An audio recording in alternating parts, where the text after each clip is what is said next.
Dakizunez, laugarren mailako ikaslea gara, eta datorren ikasturteari begira oso erabak importantea hartu izan behar du. Batzuek badakite zer ikasiko duten, baina beste batzuek ez dakigu zer ikasiko dugun. Honen harira galdera batzuk egingo dizkizuegu. Bale, lehenengo galdera. Gazte-gazteetatik argi izan duzu zer izan nahi zenuen handitan? Gazte-gaztea ez dakitzen, baina zuen adina neukanean, justu niretzako oraindik zen bigarren maila zuen DBH zaudete, baina ningunean honedik etzen DBH.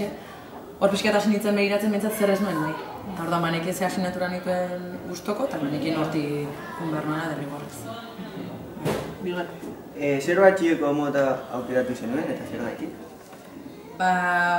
Ni nengoenean hirugarren mailan orduan sortu zen batxillergoa, zuek ezagutzen duzuen batxillergoa. Orduan, ez zegoen instituto guztietan teknologikoa, zen iberez teknologikoa hartu nahi nuen zen.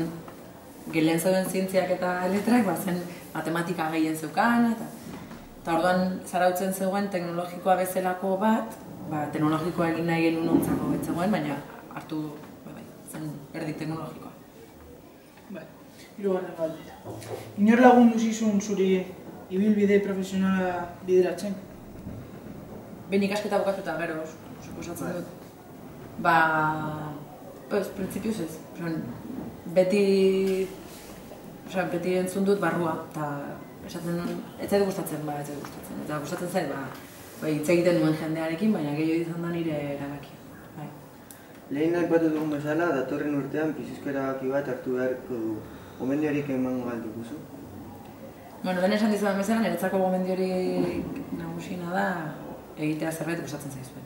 Gustatzen ez bat zaizue, luzea egingo zaizue, aspergarria egingo zaizue, ez duzue enbeste ikasiko eta gainera etzarete inoiz onak izango horretan. Gustatzen zaizuen egin.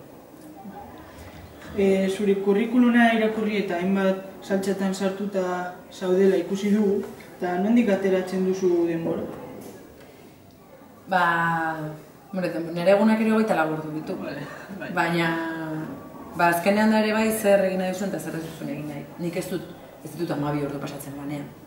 Baina ondo antolatzen baldin bazara, gauza guztietara iritsi daitezke orduan.